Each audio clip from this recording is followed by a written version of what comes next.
हैं general knowledge और इसके 15 क्वेश्चन आने वाले हैं। तो देखिए वो मोस्ट इम्पोर्टेंट 15 क्वेश्चन जो फर्स्ट लेक्चर में आपको पढ़ाने वाले कौन से हैं। पहला है which animal is called ship of desert, यानी किस प्राणी को मरुस्थल का जहाज कहा जाता है। इसका करेक्ट आंसर हो जाएगा ऊंट। ठीक ना, इनको आप काट देना। दूसरा है rusting in iron is an example of, लोहे में जंग लगना किस परिवर्तन का उदाहरण। तो इससे क्वेश्चन श्योर है, फिर से आएगा। तो ये जो करेक्ट आंसर होगा रासायनिक परिवर्तन का। ठीक ना, रासायनिक परिवर्तन में क्या होता है कि एक बार कोई चीजें अगर दूसरा रूप धारण कर ली तो दोबारा उस रूप में मतलब इंटरचेंज नहीं होती। ठीक ना, लेकिन फिजिकल परिवर्तन में एक बार चेंज होने के बाद फिर से वो चीजें फिर से कन्वर्ट हो सकती हैं। जैसे मतलब फिजिकल जो चेंज होता है, मतलब भौतिक परिवर्तन जो होता है,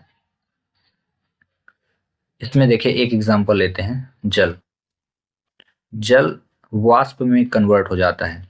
ठीक ना, और वाष्प कन्वर्ट हो जाता है फिर से जल में, तो ये फिजिकल स्टेट कहलाता है, ये फिजिकल चेंज कहलाता है। बट यहाँ पे लोहे में जंग लगना किस परिवर्तन का उदाहरण है, रासायनिक परिवर्तन। ऐसे ही दूध से दही बन जाएगा, लेकिन अगर आप चाहें कि दही से दूध बन जाए तो नहीं बनेगा। तो दूध से दही बनना कौन सा परिवर्तन होगा, आप इसका कमेंट्स करें क्या हो सकता है। ठीक ना, क्वेश्चन नंबर 3 देखें। Kanha Kisli national park is situated in the district of, यानी कान्हा किसली राष्ट्रीय उद्यान किस जिले में है। तो राष्ट्रीय उद्यान आपको पढ़ना पड़ेगा। ठीक ना, मध्य प्रदेश के जितने भी राष्ट्रीय उद्यान हैं उनको आपको पढ़ना है, प्लस उनके स्थान आपको याद करना है कि कौन सा राष्ट्रीय उद्यान कहाँ पे है। इसका जो करेक्ट आंसर होगा ये होगा मंडला। ठीक ना, अगला, which state is known as bowl of rice, धान का जो कटोरा है किस राज्य को कहा गया है। तो ये छत्तीसगढ़ है। ठीक ना, बाकी ऑप्शन आपके रॉन्ग होंगे, वो ना लिखें। वेरी इंपॉर्टेंट क्वेश्चन है, इनको आप नोट कर लें, रिवाइज करते जाएं। For prevention of which disease BCG vaccine is given, यानी बीसीजी का जो टीका लगता है वो किस रोग से बचाव के लिए लगता है। तो इसको आप याद रखना, टीबी। ठीक ना, टीबी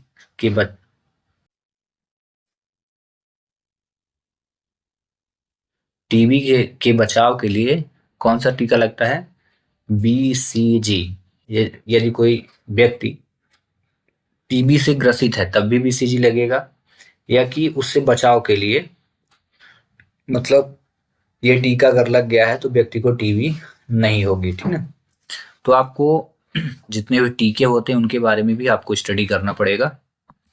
अगला क्वेश्चन देखें, question number 6। The only hill station in Madhya Pradesh is, Madhya Pradesh में एकमात्र हिल स्टेशन कौन सा है। इन ऑप्शनों में हिल स्टेशन तो बहुत सारे हैं। ठीक है ना, बट यहाँ पे क्या हो जाएगा, पचमढ़ी। ठीक ना, हिल स्टेशन मध्य प्रदेश का फेमस हिल स्टेशन है, इसको आप याद रखें, Pachmarhi. Question number 7, the age decided for voting is, मताधिकार के लिए निर्धारित आयु क्या है। तो 18 वर्ष। जो भी बच्चे 18 वर्ष उम्र कंप्लीट कर लेंगे वो वोट देने के अधिकारी हो जाएंगे। ठीक ना, question number 8, children's day is celebrated on, यानी बाल दिवस कब मनाया जाता है। तो आपको दिवस वगैरह पढ़ना पड़ेगा। इसका करेक्ट आंसर होगा 14 नवंबर। 2 अक्टूबर गांधी जयंती मनाई जाती है। 25 दिसंबर की अगर बात करें तो क्या होता है, क्रिसमस डे। और वहीं 5 जून को पर्यावरण दिवस। बट यहाँ पे बाल दिवस पूछा है तो क्या हो जाएगा, option A correct. Jabalpur city is situated on bank beach river, bank मतलब होता है तट या किनारा। तो पूछा गया कि जबलपुर जो शहर है किस नदी के किनारे है। तो आपको ये भी पढ़ना पड़ेगा कि कौन सा शहर किस नदी किनारे है। रीवा जो शहर है किस नदी किनारे, इस प्रकार से भी क्वेश्चन पूछे जा सकते हैं। तो जबलपुर शहर किस नदी किनारे, नर्मदा। ठीक ना, गंगा, धसान, बेतवा तीनों ही रॉन्ग होंगे। वहीं अगला क्वेश्चन देखें, द खरीफ क्रॉस हार्वेस्टेड इन, यानी खरीफ की जो फसल है उसकी कटाई कब होती है। तो जनरल सा क्वेश्चन है, खरीफ और रबी 2 ही फसलें होती हैं, होती तो और है, ज्यादा भी फसल होती है, बट ये सबसे ज्यादा क्वेश्चन जिन टॉपिक से पूछा जाता है यहीं से पूछते हैं। तो इसका करेक्ट आंसर हो जाएगा अक्टूबर से नवंबर। वैसे अगर इसमें ऑप्शन होता सितंबर से अक्टूबर तो ज्यादा सही होता, बट यहाँ ऑप्शन है नहीं, इसलिए करेक्ट आंसर हो जाएगा क्या, अक्टूबर से नवंबर। ठीक है, वहीं क्वेश्चन नंबर 11 देखें हम, in which game the term googly is, यानी खेल से भी क्वेश्चन पूछा जाएगा कि किस खेल में गूगली शब्द का प्रयोग किया गया है। तो थोड़ी सी इन्फॉर्मेशन आपको खेल की भी रखनी पड़ेगी। तो इसका करेक्ट आंसर हो जाएगा क्रिकेट, ठीक ना। क्रिकेट में गूगली शब्द का प्रयोग किया जाता है, लेग स्पिनर जो होते हैं, स्विंग कराते हैं उनसे। वहीं question number 12, the capital of Kerala, मतलब आपको सभी राज्यों की राजधानी रटनी पड़ेगी। वहां से क्वेश्चन आएगा केरल की राजधानी क्या है, तो ये है तिरुवनंतपुरम, ठीक ना। ईटानगर, इम्फाल और मुंबई, ये तीनों ही रॉन्ग होंगे। अगला क्वेश्चन देखें, the golden temple is situated at, यानी जो स्वर्ण मंदिर है कहाँ स्थित है, तो याद रखें ये है अमृतसर में, ठीक ना। स्वर्ण मंदिर अमृतसर में।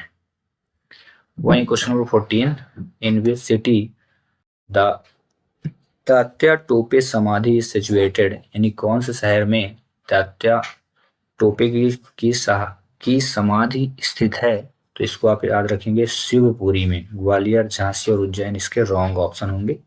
और last question of this lecture, which state does not touch the border of Madhya Pradesh, इसको याद रखिएगा छगऊ महाराज, छगऊ महाराज। इससे आपको याद रहेगा कि मध्य प्रदेश के बॉर्डर में कौन कौन से जो राज्य हैं वो हैं। तो छगऊ महाराज मतलब हो गया 5 हैं। पहला हो जाएगा छत्तीसगढ़, ये रहेगा। ग मतलब हो जाएगा गुजरात, मध्य प्रदेश के बॉर्डर में है। पू का मतलब हो जाएगा उत्तर प्रदेश, और मा मतलब महाराष्ट्र, और कितने हो गए महाराज, और राज मतलब हो जाएगा राजस्थान, ठीक ना। ये है महाराष्ट्र में, ये महा तक रहेगा। ये पहला हो जाएगा छ, फिर ग, फिर सी ए ऊ हो जाएगा, फिर महा के लिए 4 पूरा रहेगा, और लास्ट में 5। तो छगऊ महाराज ये आपके मध्य प्रदेश के बॉर्डर में स्थित राज्य हैं। तो इसमें जो ऑप्शन दिया गया है उसको आप गौर से देखें, तो बोला क्या गया, निम्नलिखित में से कौन सा राज्य मध्य प्रदेश की सीमा को स्पर्श नहीं करता है, पूछा है, ठीक ना। छगऊ महाराज में महाराष्ट्र आता है, छत्तीसगढ़ भी आता है, उत्तर प्रदेश भी आता है। इकलौता ऑप्शन जो है उत्तराखंड, इसका ऑप्शन करेक्ट माना जाएगा। मतलब ये जो है आपके मध्य प्रदेश के बॉर्डर में स्थित नहीं है। तो करेक्ट आंसर इसको क्या लिखेंगे आप, उत्तराखंड, ठीक है। इस प्रकार 15 जो मोस्ट क्वेश्चन आपके जीके के करवाने थे हुए कंप्लीट। मिलते हैं नेक्स्ट वीडियो में। Thanks for watching.